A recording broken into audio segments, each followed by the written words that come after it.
Other shows we have for you to enjoy at myclassicradio.net. The Avengers was most certainly not a household name in South Africa prior to the radio series. With no national television service until 1976, the mechanism simply was not present in the country to show television programs to mass audiences. While many other countries reveled in the filmed adventures of John Steed and company, South Africa was not equipped to join in the fun. The series took Britain by storm and made a major impression in the American markets, being that greatest of rarities, a British series given a network transmission slot. However, as a filmed series, rather than a videotaped one, The Avengers was able to gain a modicum of exposure in South Africa through film rentals. Come and listen at myclassicradio.net. Other shows we have for you to enjoy at myclassicradio.net. 21 Precinct was a police drama broadcast on CBS from July 7, 1953, to July 26, 1956.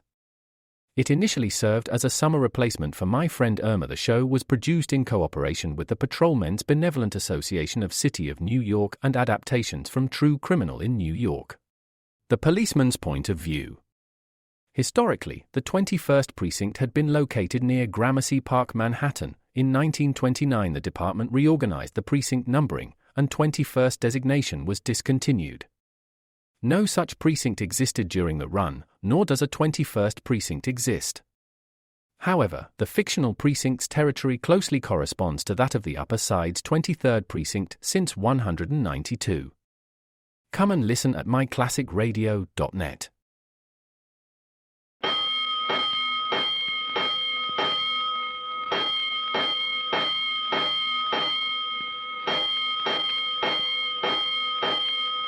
Bells. Stand by all stations. Attention, all districts. A 5-alarm fire, 5 bells. Move in immediately. That's it. Let's roll. Let's go. Firefighters.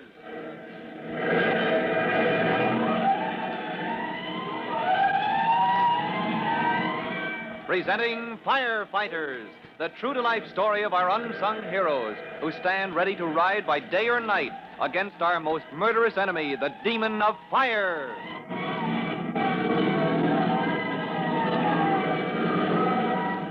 In just a minute, we'll go direct to the workshop of the great Vesuvio, where a demonstration of his new invention, the phosphorescent ghost that vanishes in a crackle of flame, has gone seriously wrong. But Chief Cody and Tim Collins are on the scene, and while they size up the situation, we'll take time to give you some important information.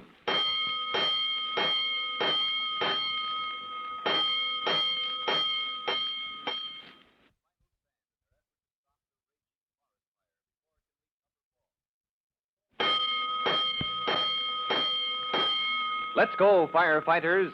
Let's go to the workshop of the great Vesuvio, his 2-room suite on the 2nd floor of a business block, where important guests have assembled to witness a demonstration of a new novelty invented by Vesuvio. Just a moment ago, you remember, in the office where a dozen guests are sitting, Vesuvio ordered the lights turned out, and Chief Cody exclaimed, Collins, look at that thing on the wall. "Oh, good grief, it's a ghost." Shining in the dark. Well, now, that's quite a trick. And as they stared in amazement at the grinning, glowing ghost shining in the darkness of the room, the great Vesuvio announced, One moment, my friends. One moment more, and Vesuvio's ghost will vanish in a flash of flame. One moment more, and... Oh, there it goes. Well... Oh, that tissue paper, Chief. That paper the ghost was painted on, it flared up and vanished. I don't like this, Collins. I don't think it's safe. The lights, if you please. Turn on the lights. I thank you. And now, in the light, you see that Vesuvio's ghost has vanished utterly, leaving not a trace of the paper it was painted upon. Vanished in a flash of flame. and as the great Vesuvio bows to the assembled guests, delighted with the success of his vanishing ghost, Tim Collins wonders aloud. How does he do that, Chief Cody? My guess is that's where the phosphorus comes in. All that phosphorus, that big supply he has stored back there in his laboratory? Right. He's perfected some kind of paint, and there's phosphorus in that paint. Oh, of course. He paints the ghost on tissue paper, sprays it with that stuff to dry out the water. That keeps the phosphorus from burning, and then... Then, as soon as air gets at the phosphorus, there's a flash of flame. As the experienced old firefighter shakes his head in misgiving, the great Vesuvio puts out his hand to open the door of his laboratory. Ladies and gentlemen, you have observed the performance of Vesuvio's vanishing ghost. A novelty, I can assure you, which will sell in the millions. Before inviting you to place your orders with me, I shall give each and every one of you a free sample. Now, if you will excuse me, I shall step into my laboratory and... Chief Cody, there's smoke. Vesuvio, shut that door! Shut that door! Collins, get hold of that man. Yes, Don't sir. let him go in there. All right, let me through, please. Let me through. Fire department coming through. All right, everybody. Keep your heads. All right, I got you. Let me go. Let me go. I must save my ghost. All right, easy now, easy. Take it easy, mister. The chemical smoke would poison you. Attention, everybody.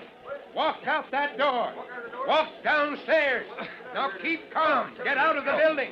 Now this way, everybody. Come follow me.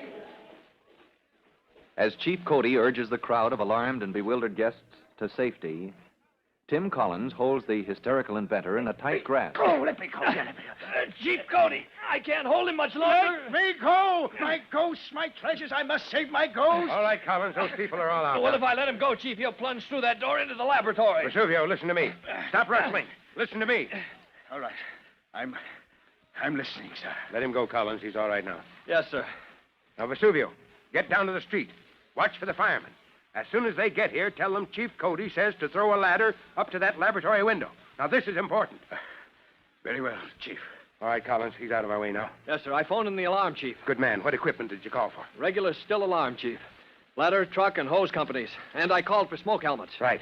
Now, you've been inside that laboratory. What's the setup? Oh, a workbench with a lot of glassware on it, the stuff chemists use, and shelves. Half a dozen of them with jars and boxes of chemicals. And that supply of phosphorus? In a big jar on the top shelf. No fire precautions? A fire brick, Chief. The floor and halfway up the walls. It's all fire brick. Well, then that's our hope. If that brick can act as a container... Oh, but the heat, Collins, the heat alone can touch off the ceiling and upper walls. Yes, sir, but this window here, Chief, here in the office. What do you mean, Collins? The ledge outside this window, Chief. Huh? It's wide enough to stand on, and I can work my way over to the laboratory window. Wait a minute, now, let's see. Huh?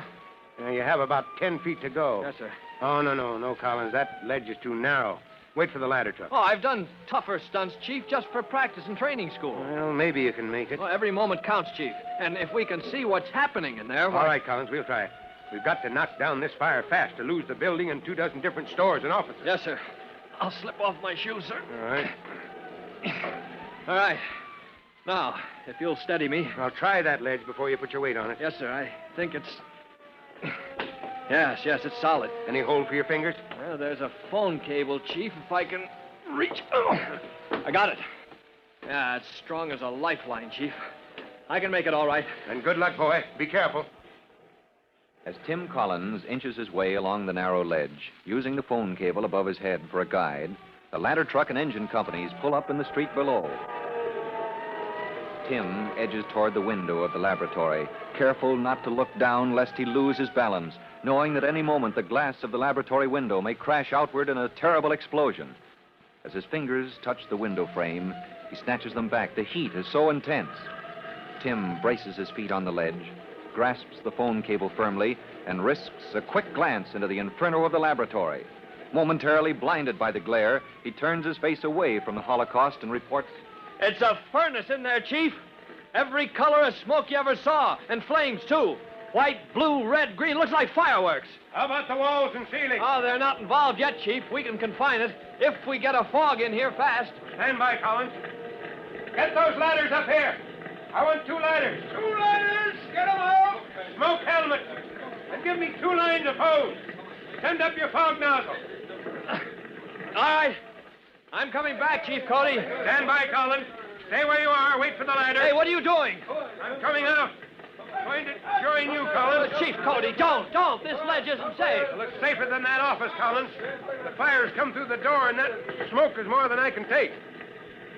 Clinging to their narrow perch, Chief Cody and Tim Collins are midway between the ladders that are thrown up to reach the windows of the office and the laboratory. Firemen in smoke helmets swarm up the ladders as the chief shouts his orders. Watch yourself at that window. Get the fog nozzle in and drown those chemicals. You on the other ladder. get a stream of water into that office. Cool it down. Drive that fire back into the laboratory. They're into the office, Chief. They got the hose over the sill. That clears the way for us, Collins. Yes, sir. Come on. We can get down that ladder now. Yes, sir. Coming, Chief. So easy does it. Inch at a time. All right. Here. Reach this way. I can give you a hand now. Yes, sir. All secure, sir. All right. Let's get down the ladder to the street. Yes, sir.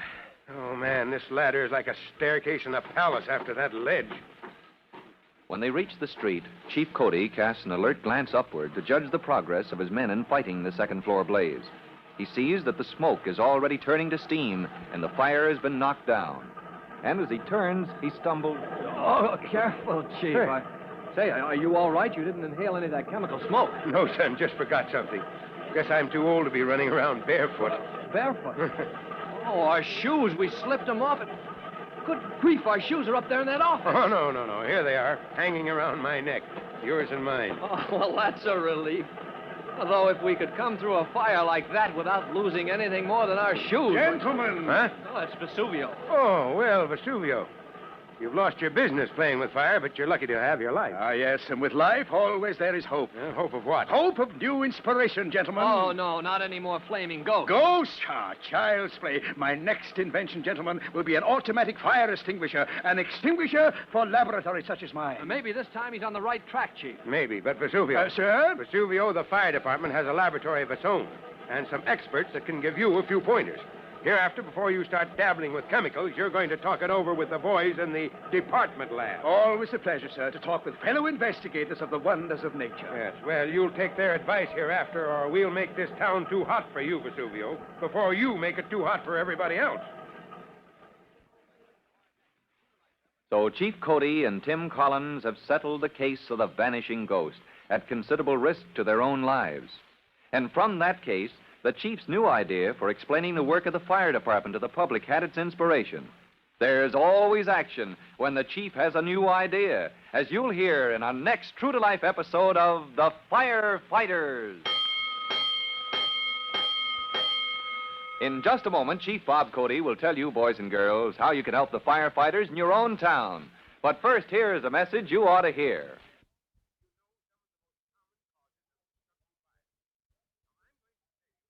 And now, Chief Bob Cody with a special notice for the Firefighters Brigade. Chief Cody. Hello, boys and girls. This is your friend, Chief Cody, with something we ought to talk about. You know, candles make a mighty pretty decoration. But I don't know of anything that gives us firefighters more trouble. So I want you to think it over about the fire hazard of candles on a Christmas tree or on a table where curtains might blow into the flame. Or perhaps just standing on a table when you youngsters are giving some kind of a dramatic performance. That candle flame is pretty dangerous, too. So let's use electric lights instead, whenever possible. Well, that's all for now. You'll be hearing from me soon. Fire Chief Cody and the young rookie fireman Tim Collins will be back on the same station the next time you hear... That's it. Let's roll!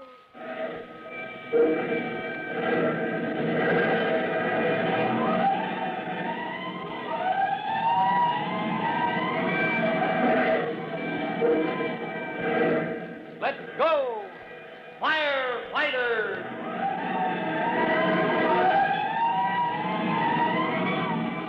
Firefighters is a copyrighted feature of William F. Holland Productions.